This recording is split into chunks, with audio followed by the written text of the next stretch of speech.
Ici Louis Lemieux, votre député de Saint-Jean à l'Assemblée nationale. La chaîne YouTube que vous regardez en ce moment, Studio Saint-Jean, c'est la chaîne de votre député au service de la communauté pour communiquer plus et mieux et pour essayer d'échanger davantage et se comprendre davantage.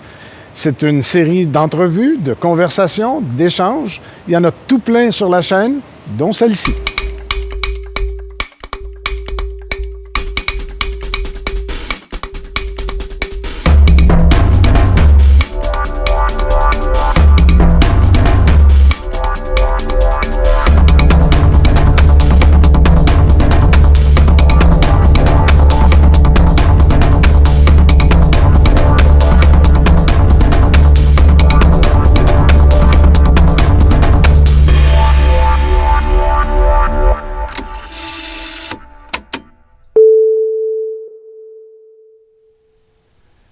Bien le bonjour, ici Louis Lemieux, votre fier député de Saint-Jean, avec une autre conversation avec une autre artiste du comté ou de la région. Le premier du mois à Studio Saint-Jean, c'est sacré, c'est réservé à un ou une artiste.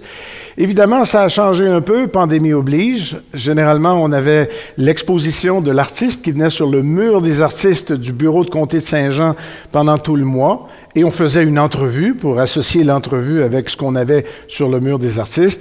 Avec la pandémie, pour un bout, en tout cas, on va garder ça juste la partie Studio Saint-Jean de l'Histoire. Les œuvres ne seront pas accrochées au bureau de comté, mais bien sûr qu'on va vous en montrer quelques-unes pendant cette entrevue. Aujourd'hui, 1er octobre 2020, même si on enregistre en pleine canicule au mois de juillet, au mois d'août, Stéphanie Fiola. Bonjour. Bonjour, M. Lemieux. J'ai dit que vous étiez du comté, parce que des fois, c'est de la région, mais vous êtes dans le comté de Saint-Jean, vous êtes à l'Acadie. Oui, amplement. Bon. Artiste de quoi, de qui, de comment? C'est quoi? C'est de la sculpture, de la peinture? Vous gossez le bois? En fait, je suis artiste peintre, oui. Multitechnique, qu'on peut dire. Donc, autant l'aquarelle, l'acrylique, l'huile. J'aime toucher à tout. Je pense qu'un artiste se doit de varier le médium avec lequel il travaille. C'est ce qui fait qu'il est un artiste, donc il est en mesure de créer avec plus d'un médium. J'ouvre tout de suite une parenthèse parce que je trouve ça le fun de la façon dont vous me le dites. C'est vrai que quand on travaille d'un médium à l'autre, mais il doit y en avoir un que vous aimez plus que les autres ou avec lequel vous vous sentez meilleur pour certaines choses, mais à la fin, vous les utilisez tous quand même, les médiums. Oui. C'est sûr que j'ai travaillé pendant une quinzaine d'années à l'acrylique, donc j'ai vraiment une facilité avec ce médium-là. Par contre, en ce moment, j'ai vraiment mon petit chouchou qui est l'aquarelle. Ça me permet vraiment, avec ma vie de famille, de créer des œuvres d'une façon assez rapide, d'avoir des beaux résultats et de marier le fait d'avoir les enfants, la maison et la situation actuelle dans laquelle on vit. L'aquarelle, je pense toujours à Michel Tremblay quand on parle d'aquarelle parce que lui, il appelle ça ses barbeaux. Dans certains cas, c'est vrai aussi, mais il est devenu bon à faire des barbeaux. Mais c'est ce qu'il disait. Il dit, moi, je vais sur le bord de la plage, je m'installe, oui. J'ai 10 minutes, je prends 10 minutes, j'ai 1 heure, je prends 1 heure, puis après ça, je reviens avec mon affaire, puis c'est fait. Exactement. C'est vraiment un médium qui se transporte facilement. On a besoin de peu de matériel, donc vraiment notre palette de couleurs, un peu d'eau. Si on a une bouteille, ça fait l'affaire. Notre papier, puis on peut se laisser s'exprimer n'importe où. Donc, votre réponse motive ma prochaine question. Est-ce que c'est par rapport à ce que vous voulez comme résultat de ce que vous voulez transposer en toile que vous choisissez le médium? Parce qu'il y a des choses en acrylique, avec de l'épaisseur, avec de la texture. C'est complètement différent comme résultat. Oui. Donc, ça dépend de ce que vous voulez montrer, dans le fond. Ah oui, tout à fait. C'est sûr qu'en ce moment, on vit des périodes où on est chargé émotivement, puis je veux apporter une certaine légèreté dans toute cette lourdeur-là. Donc, l'aquarelle, je trouve, se prête vraiment super bien, la fluidité, très colorée, comme je disais tout à l'heure, rapide à réaliser, donc ça me convient parfaitement. Là, vous venez de dire en ce moment, c'est très correct parce qu'on est en pleine canicule, entre 2 vagues de pandémie à l'été, mais on va diffuser ça au mois d'octobre. Mais là où je voulais en venir avec ça, c'est est-ce que vous avez des périodes où vous êtes plus active, des périodes où vous êtes plus en besoin? C'est-à-dire que vous avez besoin de vous exprimer au-delà de produire, là. Je dirais que c'est à tous les jours. Donc, ça fait vraiment partie de mon équilibre, ne serait-ce que de prendre 1 heure dans ma journée, quand les enfants sont couchés, quand ils font autre chose. Souvent, je vais me lever très tôt le matin pour avoir ce petit moment-là à moi. Ça fait partie de l'équilibre, donc vraiment de m'exprimer à chaque jour. Quand je le fais pas, je le ressens, là, je suis un peu boubou, puis là, je suis pas contente. Donc, j'ai vraiment besoin de m'exprimer à chaque jour. Vous avez dit que vous avez fait de l'acrylique longtemps. Oui. Moi, ce qui m'impressionne toujours dans l'acrylique, c'est la spatule. Oui. il y a quelque chose là-dedans dans le mouvement qui est unique, ou en tout cas qui pourrait être unique à chaque peintre, si on connaît les gens, chaque artiste.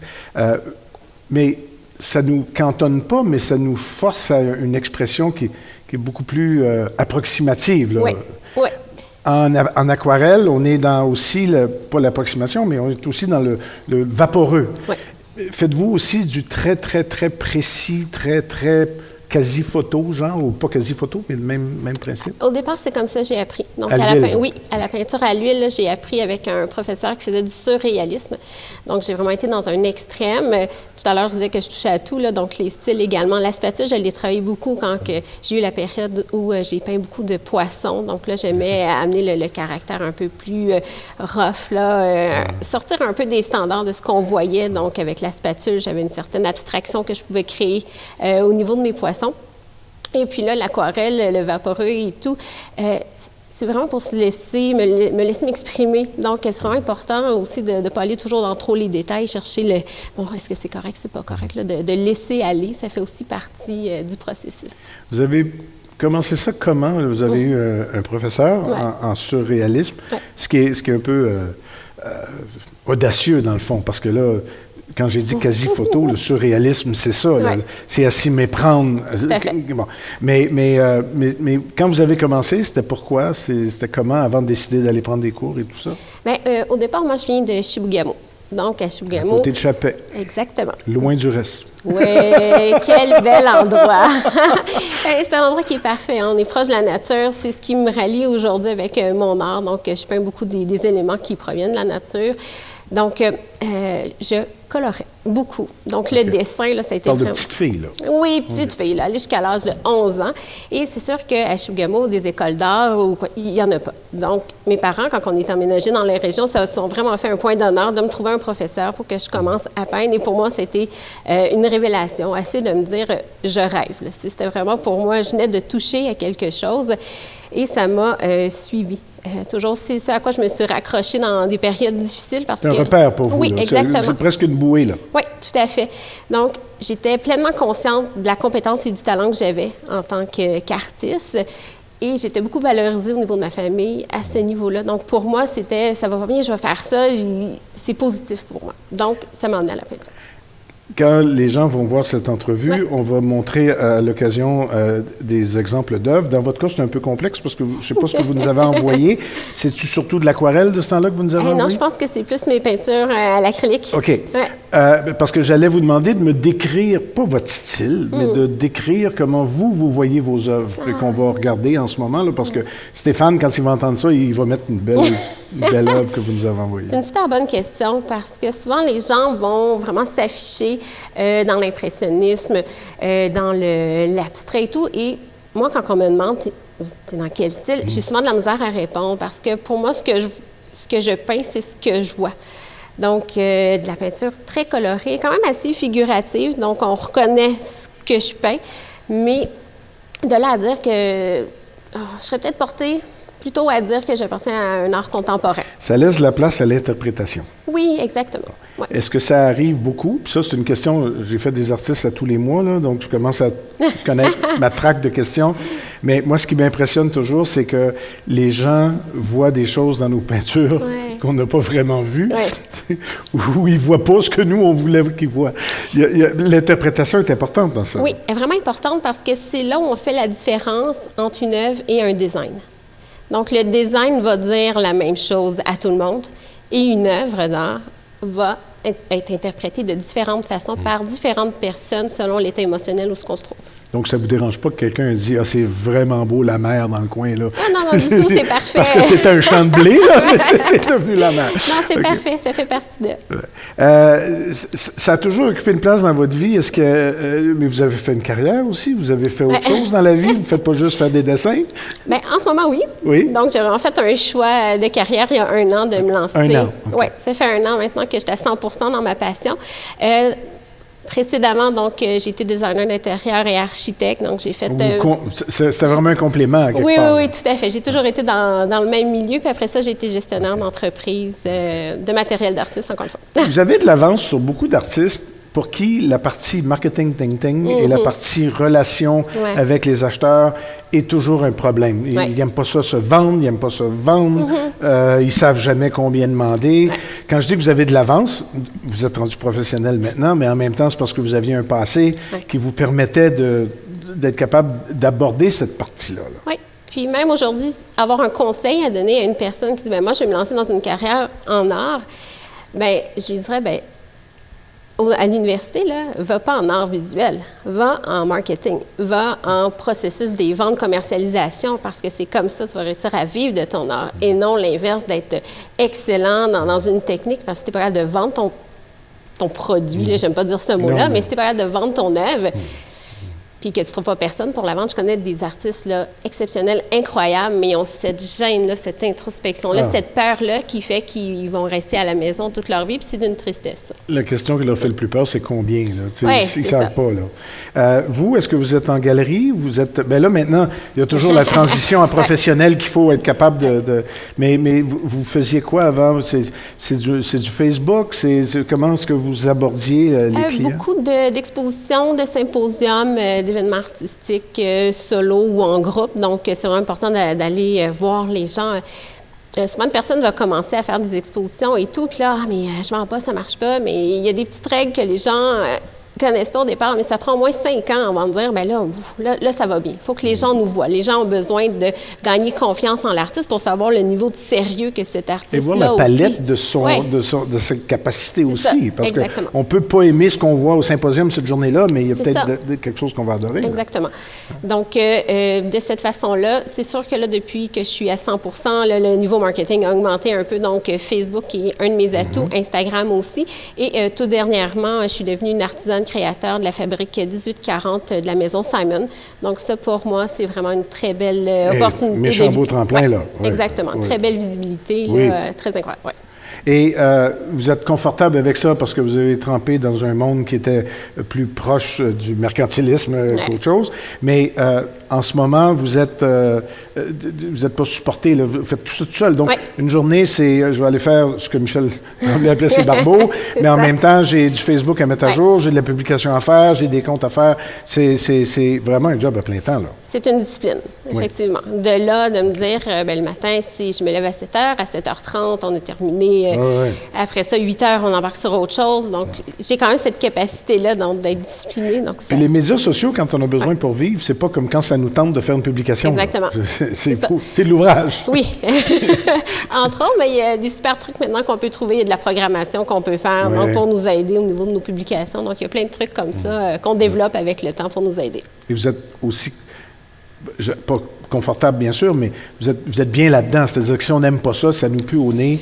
On a beau être une peinte extraordinaire, si on n'est pas capable de rejoindre son public, ça avance pas beaucoup. Puis c'est bon, Facebook. Il y a beaucoup de monde qui suit. Oui, quand même. Surprenamment, justement, mon frère me dit « Ah, mais tu réussis juste par Facebook? » Bien, ça m'aide vraiment. C'est une visibilité, c'est une belle porte.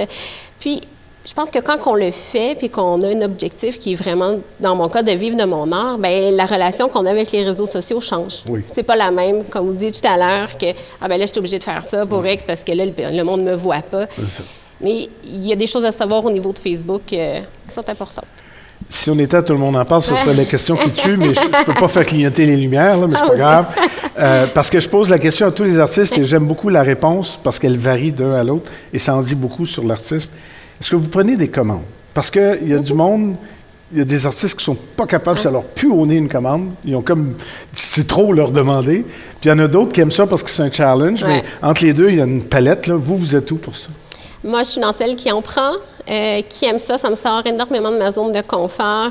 J'ai fait beaucoup d'aquarelles botaniques. Puis là, dernièrement, on me demande des voiliers. Donc, OK, ça prend un peu plus de temps, mais il y a tellement de fierté quand que je réussis à réaliser l'œuvre. Donc, pour moi, j'en prends, c'est un challenge, effectivement.